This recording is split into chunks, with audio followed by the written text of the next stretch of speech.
Swords, one of the most ancient and recognizable weapons of all time, dating back to 3300 BCE. From the katana to the sword in the stone, swords are iconic in our culture. They're even engraved into our everyday lives through the entertainment industry. The sword was extremely prevalent in the Japanese, medieval European, and Indian societies. As these civilizations evolved, so did their weapons, and the sword became ever so valuable in the hands of warriors, so much so that the wielder and maker of these swords were heavily praised in the case of the Japanese. The sword never stopped evolving despite going through many battles and conflicts while still being the weapon of choice for many, which brings us to the present day. In this day and age, it is often illegal to carry a sword in public, and other forms of self defense have started to replace the ancient weapon, such as firearms and weapons of mass destruction. But there are still a few who carry on their traditions to preserve their culture for many years to come, and it is because of them that the history of the sword still remains today. Swordsmanship in Japan was not always the first choice for many warriors, as they preferred ranged combat rather than close combat. Over time, however, swordsmanship started to cement itself as the primary method of combat, trumping both the previous spear and mounted archery methods. Swords were not simply used in combat, but also used in religious traditions, which will be mentioned in more detail later. Starting in the Jomon period, swordsmanship saw its humble beginnings as simple stone carved swords used for hunting. These swords were relatively weak and would easily break if used to fight against anything remotely strong. As materials evolved, swords became more durable until they eventually created swords made of iron, in which swordsmanship techniques started to take off. People started to vary the shape of their swords and found that curved swords may prove more beneficial than straight ones in many scenarios. Metallurgy and technique continued to evolve, especially during times of combat, as technique and the demand for strong swords increased dramatically until we reach modern day Japan, where the sword plays an integral part in its culture and history. Swordsmanship was not restricted solely to combat, but instead is found in religious activities as well. In Japanese mythology, there was said to be a battle involving a deity named Suzo no Ono Mikoto and a mighty dragon. They fought long and hard, but eventually the deity came out on top, and upon slaying the dragon, he found a very unique sword stuck in the tail of the dragon. The deity removed the sword and gave it to his sister, Amaterasu, the sun goddess. This sword, along with a mirror and a jewel, were passed down to Amaterasu's grandson, Ningi, who is said to be the great grandfather of Japan's first emperor and also became known as the imperial regalia of Japan. As a myth, this influenced Japan to adopt certain standards for its people to meet. A pure heart, indomitable mind, and sharp senses and spirit became admired due to their prevalence in myths and swordsmanship, and most people in Japan are held to this type of standard. Extra responsibility for the safety of the sword is put on sword wielders as they are highly valued in their culture. They valued artistic objects and they viewed the sword as such. They also viewed the sword as the source of a warrior's spirit, and the sword was made personal to its wielder by having their name engraved on it. This is done to recognize its value to someone and to let it be known that it is not a simple object that can be thrown away. Certain swords, such as katanas, needed permission to wield, which was only given to samurais. Samurais were then highly valued as they possessed a key treasure of their culture, which was practically considered holy. Not only was the wielding of certain swords restricted, but also the forgery of various swords. Katanas were only to be made by an honored class of swordmakers, as swordmaking was considered a highly sacred activity in which only those with the purest hearts and highest moral standards could master. People would perform rites of purification before forging to ensure that the maker was pure. Despite wielding such powerful weapons, they were not perfect, and a samurai was bound to lose at some point. In the event of something like this happening, swords were involved in death rituals in which samurai would kill themselves in order to avoid being taken hostage. This technique was called cutting the belly or harakiri, a form of suicide. In Zen culture, samurai would battle each other for honor in a one-on-one duel situation. 20 to 30 arrows would be fired along with the distant shouting of their family's name. One warrior from each side would approach the center of the battlefield to commence one-on-one duel, which was a battle to the death. Initially, they are mounted upon horses until one falls. The battle then switches from a sword fight to a knife battle, and whoever wins this fight takes the loser's head as a trophy. This kind of death was honorable to one's family and themselves, as the Japanese hated surrendering and cowardry in battle. Having the honor to engage in battle was not simple, as the samurai had gone through rigorous training even to earn their title. First, they had to learn meditation from Zen Buddhist masters, and they also had to learn skills that one typically doesn't relate with sword fighting, such as painting, calligraphy, nature, mythology, and flower arranging.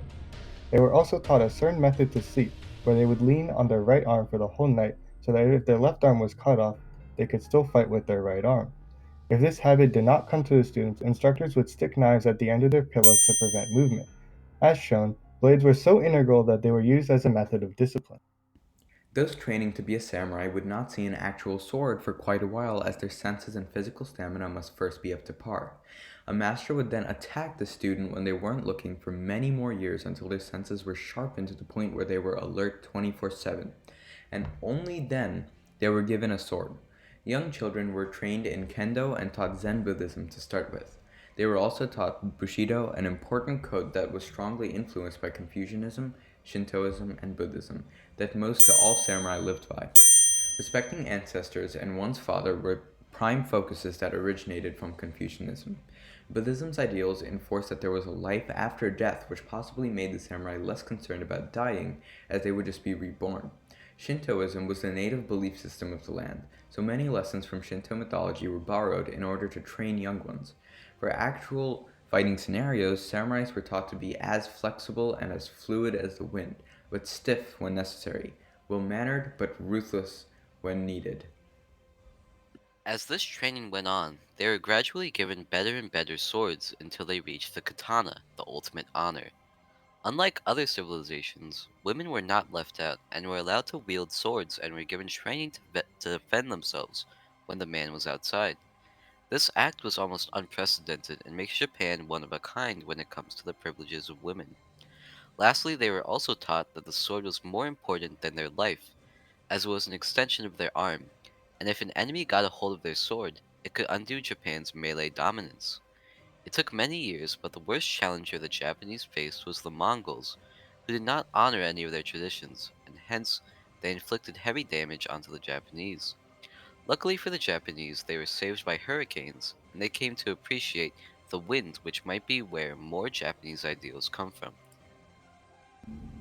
Kabuto was a type of fighting used by some samurai, and it is considered the precursor of most martial arts. It first started in the mid-Muromachi period and the Edo period. Okinawa samurai used Okinawa Kabuto, which involved the use of a bow. First, we have the Jodan Uchi technique, a vertical strike to the head. Jodan means upper level, and Uchi means strong strike. The left hand is known as the defensive hand and plays a more passive role, while the right hand goes on the attack and is more aggressive, hence it is placed higher up on the bow. Your hand should be wrapped around in opposite directions, and a low stance is needed in order to lower the center of gravity. Stepping with your dominant foot will also help. Also, keeping the weapon close to your body as you rotate your wrist helps generate more power. The second technique is known as Jodan Naname Uchi, where Jodan means upper level, Naname means diagonal, and Uchi means strong strike. The goal is to aim for the corner of the eye by twisting your hips and bringing the sword across your body while aiming for eye level. In the end, it is imperative that you square your hips to re-enter a proper stance. The last technique we will discuss is Chudan Yoko Uchi, where Jodan means upper level, Yoko means side, and Uchi means strong strike. For this technique, you must let the bow drop to the elbow while propelling it forward. Once again, squaring the hips at the end to reset your stance is crucial so that you won't be vulnerable to a blow from your enemy.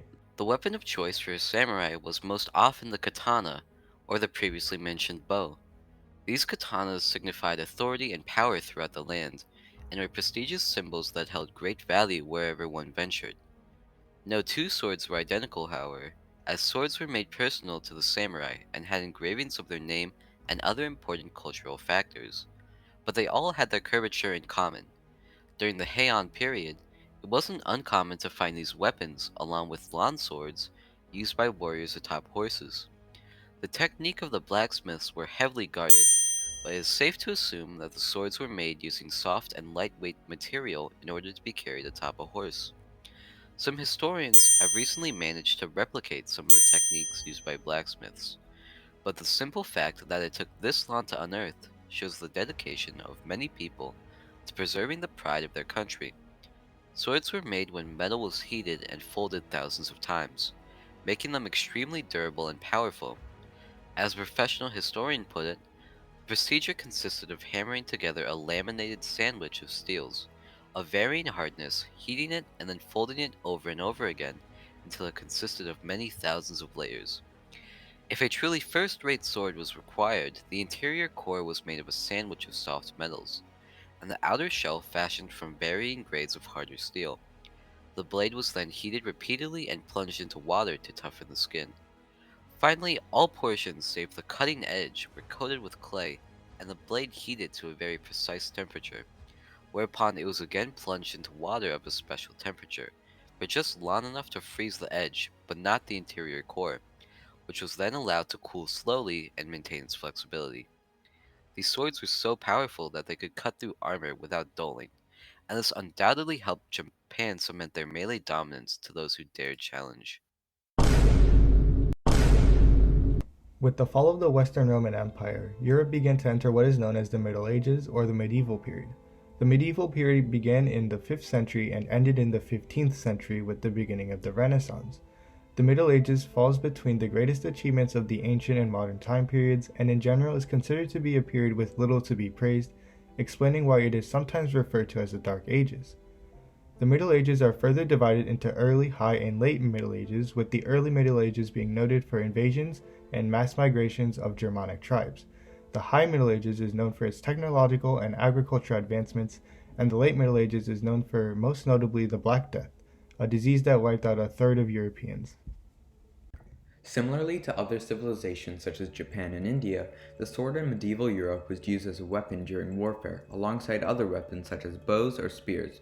The popularity of the sword fluctuated throughout the medieval period, but swords were almost always used to some degree within the army due to its speed and ability to stab as well as slice, unlike weapons such as the spear or halberd, which are incapable of slices. Swords themselves varied in weight, length, and design through the medieval period as new innovations allowed newer designs to replace older ones in terms of popularity. Medieval period, the amount of metal being mined throughout Europe was much lower when compared to that of the previous Roman Empire, and the miners of the early medieval period were much less efficient than the Romans.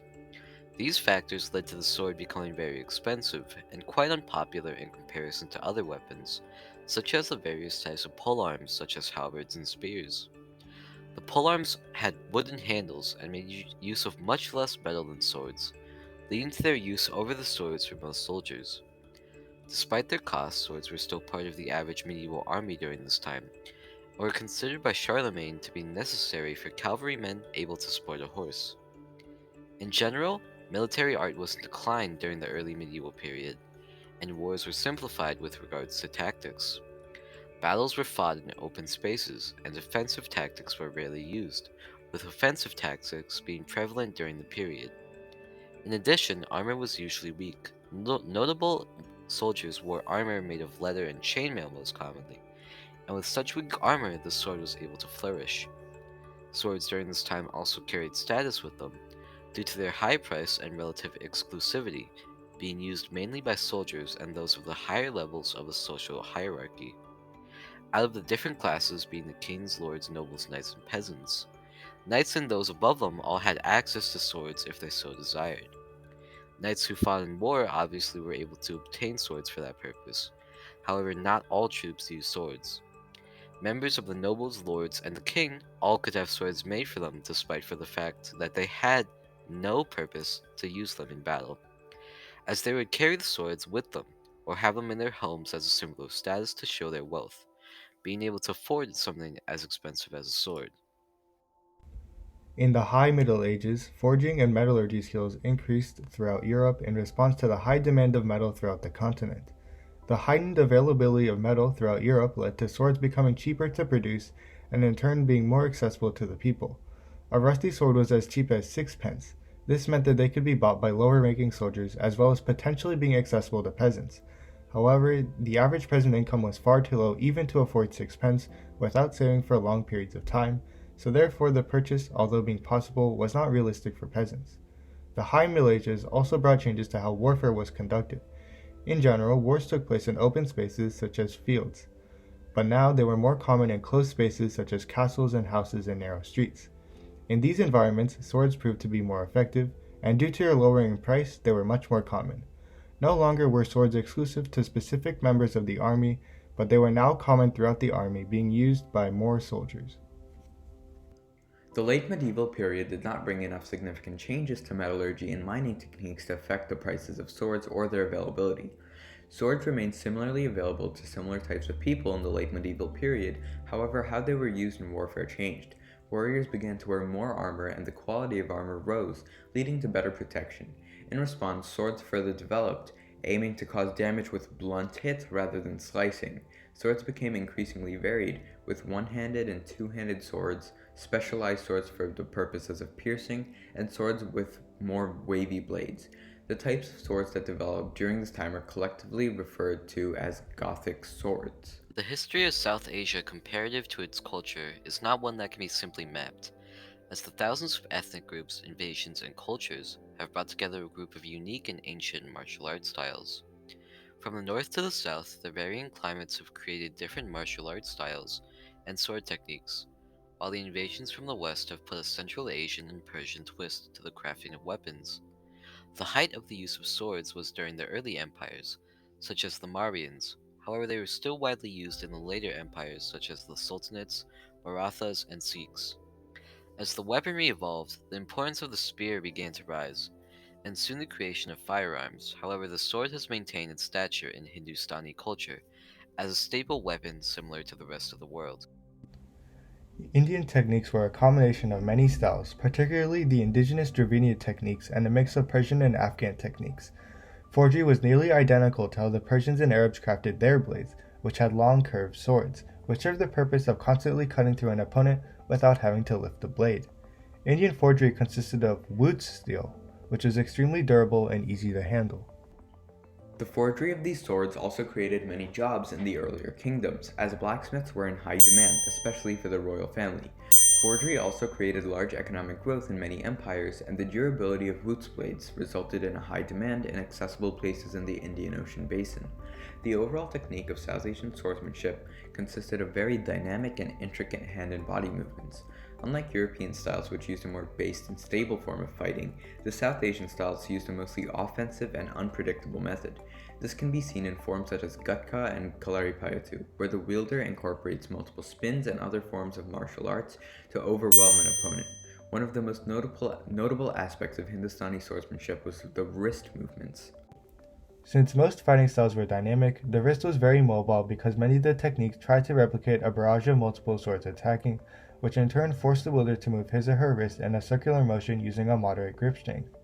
This allowed for a good balance between speed and power as well as varying attacks intended to confuse opponents. One of the major downsides to these fighting styles was the lack of defensive forms and the wide openings the user left. Due to the attacks acting like a barrage with intricate hand movements, the user's lower torso was often left open. Again, there was a balance as most of the time these techniques would overwhelm an opponent sufficiently enough to focus on their defense and not offense. Swords played a relatively moderate role in most of South Asian culture, as they were emphasized in many epics and fables, but also regarded as the weapon or symbol of nobility and royalty. However, they bore no sacred position. Although in Sikhism, swords played a very large role in day-to-day life. One of the golden rules of Sikhism was to stay armed, and in early time periods this often meant a sword because Sikhism was founded at the height of Mughal invasions, hence promoting a school of thought that used dharmic values as well as a warrior doctrine. Because of the philosophy of the Sikhs, they used North Indian martial arts and various other styles to create a blade style known as Gatka. Very similar to its southern counterpart, it used dynamic spins and violent movement to overwhelm opponents. However, it was more conservative in its use of time off the ground. Apart from religion and politics, swordsmanship played a minor to non-existent role in the everyday lives of most people. The crafting of sword was highly praised in Japanese culture, but in the Middle Ages and in India, the crafting of swords was an ordinary job that did not receive heavy praise. In addition, the Japanese kept the manufacturing techniques of their sword heavily guarded, while the Europeans and Indians left the craft open to anyone.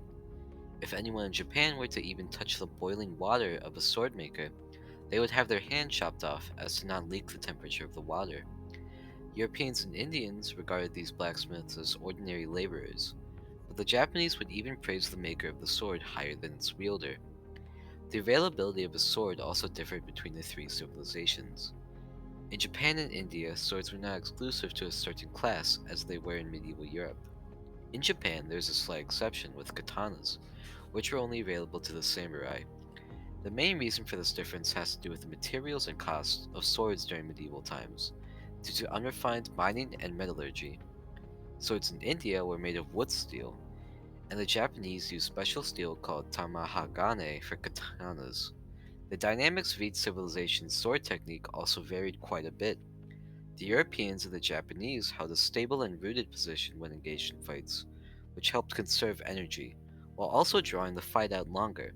However, in South Asian styles, the technique was often incorporated with hand to hand combat and dynamic martial arts that included flips, kicks, punches, and fast evasive maneuvers.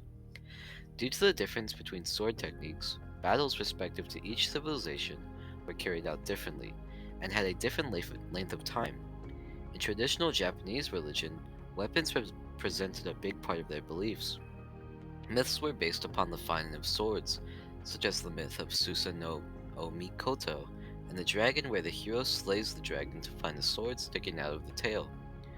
The sword went on to become a sacred triad of objects which are now holy to the Japanese.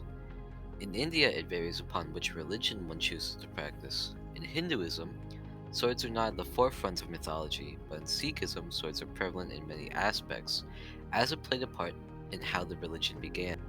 In medieval Europe, swords were present in popular folklore and stories, however, they did not have a religious connection as they did in Japan. These aspects are possibly different because of the surrounding environment of each civilization. Some areas may have had more access to resources prevalent in craftsmanship and therefore have had a bigger supply of weapons. The terrain of certain battlefields could influence techniques taught to warriors as they needed to learn how to traverse around the opponent and fight on different landscapes. Different combinations of attacks may be more effective on one terrain than another, and this leads to a difference in technique throughout the civilizations. Religion was also formed by the environment, which affected non combat related customs with the sword. Culture influenced the social hierarchy and therefore influenced whoever could have access to weapons.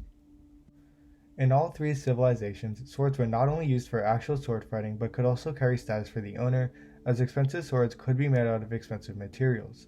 In medieval times, nobles would have swords made despite not actually participating in warfare. At one point in Japan's history, swords were more so made for cosmetic purposes rather than fighting. During this time, those who carried swords with intricate designs were likely rich and wealthy. If one had gold inscriptions on their blade, it was a sign of status, which was also replicated in ancient India. It could be concluded that this similarity between the three civilizations is a testament to the desire of humans to display their status to others.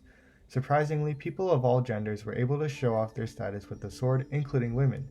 Women of all three civilizations were allowed to wield swords for a multitude of reasons.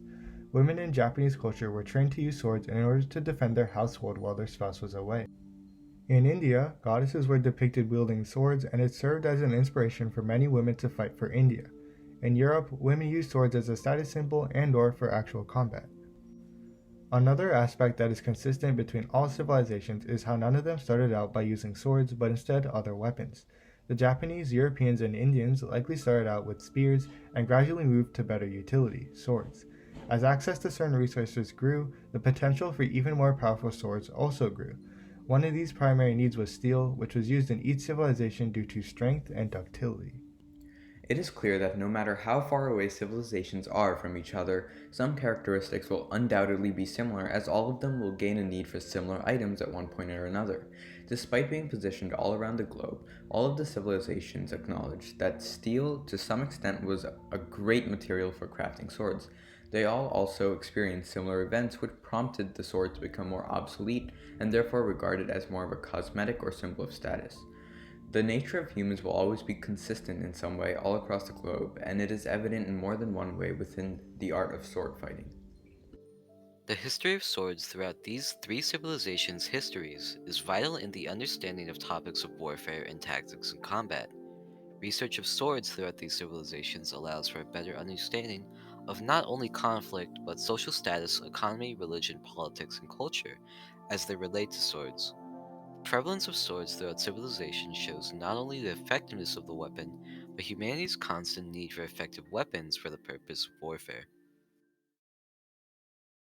Thank you very much to Justin Zhao for letting us borrow his tripod. Here are our works cited. They are very good.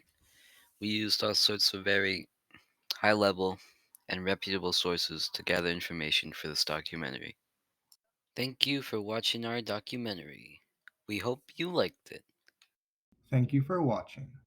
Thank you for watching.